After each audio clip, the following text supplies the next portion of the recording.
অনেক নতুন কোম্পানি মহাকাশের প্রতি আকৃষ্ট হয়ে উঠছে।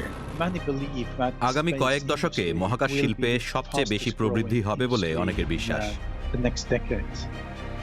মহাকাশ থেকে ইন্টারনেট পরিষেবা, জলবায়ু পরিবর্তনের পর্যবেক্ষণের মতো কার্যকলাপ বাড়বে, কিন্তু কে সেই আয়ের ভাগিদার হবে, কার ব্যবসায় বা লাটে উঠবে? সেই সাফল্যে ভাগ বসানো জরুরি। এক্ষেত্রে বিপুল অর্থনৈতিক সম্ভাবনা সৃষ্টি হচ্ছে।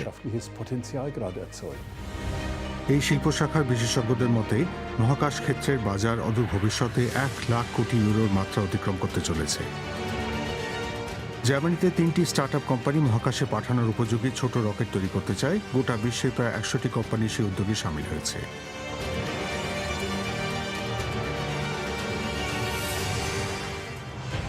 জার্মানির দক্ষিণে রকেট ফ্যাক্টরি নামের কোম্পানি অপেক্ষাকৃত সস্তায় রকেট পাঠিয়ে বাজার দখল করতে চাইছে।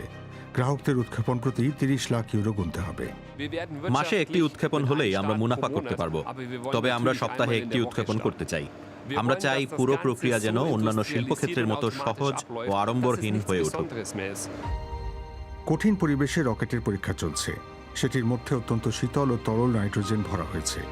একমাত্র এভাবেই ইঞ্জিনিয়াররা ওয়েল্ডিং করা অংশগুলির সহ্য শক্তি যাচাই করতে পারবেন এবং ঠিক কতটা চাপের মুখে সেটি ভেঙে পড়বে তাও বুঝতে পারবেন। দেখা গেল সেই মোড়ক প্রত্যাশা ছাপিয়ে আরও চাপ সহ্য করতে পারে। হাড্ডাহাড্ডি প্রতিযোগিতার বাজারে সেটা কি একটা মাইলফলক? উৎক্ষেপণের ক্ষেত্রে জার্মানি এখনো বাকিদের তুলনায় পিছিয়ে রয়েছে। আমাদের 3টি মাইক্রো লঞ্চার রয়েছে, সেগুলি থেকে এখনো কোনো উৎক্ষেপণ হয়নি এবং এখনো প্রায় কোনো আয় হয়নি। গোটা বিশ্বে অতিরিক্ত সংখ্যায় লঞ্চ কোম্পানি বর্তমান চাহিদা পূরণ করায় আমাদের এই হাল। স্যাটেলাইট প্রযুক্তি একেবারে ভিন্ন এক ক্ষেত্র। বেশ কিছু জার্মান কোম্পানি এক্ষেত্রেও সক্রিয় হয়ে উঠেছে। তবে রকেটের মতো স্যাটেলাইটের জগতেও আন্তর্জাতিক প্রতিযোগিতা কম নয়। আমাদের মতে নিজস্ব বিজনেস মডেল ও পণ্যের মাধ্যমে সত্যি একটা সমস্যার সমাধান করা অত্যন্ত জরুরি। অর্থাৎ কোনো ব্যবহারিক সমস্যা দূর করতে হবে। মহাকাশ থেকে তথ্য আসছে বা স্পেস সলিউশন প্রযুক্তি ব্যবহার করা হচ্ছে কি না তা গ্রাহকের কাছে জরুরি নয়। তার অর্থনৈতিক সুবিধা কি সেটা স্পষ্ট করে দিতে হবে। S4 নামের জার্মান স্টার্টআপ কোম্পানি সত্যি সেই সুবিধা তুলে ধরতে চায়। এই কোম্পানি ক্ষুদ্র প্রযুক্তির মাধ্যমে মিনি স্যাটেলাইট আরও বুদ্ধিমান করে তুলছে। এই কিউবটি কোনো স্যাটেলাইটকে মহাকাশের সুনির্দিষ্ট অবস্থানে নিয়ে যেতে পারে। মিনিয়েচার এই ইলেকট্রনিক প্রযুক্তি আমাদের এগিয়ে নিয়ে যেতে সাহায্য করছে। স্যাটেলাইটের আকার ছোট হচ্ছে, কিন্তু গুণাগুণ কমছে না।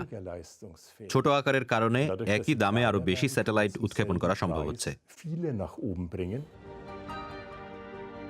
কম্পিউটারের মতোই আগে থেকে তৈরি কম্পোনেন্ট বা যন্ত্রাংশ দিয়ে ছোট স্যাটেলাইট অ্যাসেম্বল করা বা জোড়া দেওয়া হয়।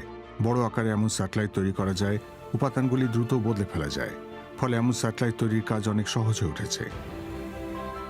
S4 কোম্পানি এরই মধ্যে মিনি স্যাটেলাইট মহাকাশে পাঠিয়েছে। সেগুলি নিজেদের মধ্যে যোগাযোগ স্থাপন করে স্বাধীনভাবে পারস্পরিক সমন্বয় করতে পারে।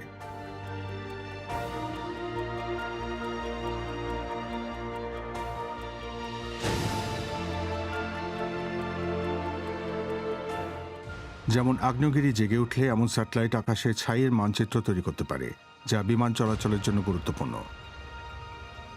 যেমন গোটা ইউরোপে এমন স্পেস ফিভার চলছে। চলতি বছর নরওয়েতে ছোট রকেটের জন্য এক উৎক্ষেপণ কেন্দ্র তৈরির পরিকল্পনা রয়েছে। সেটাই হবে ইউরোপের ভূখণ্ডের প্রথম এক কেন্দ্র।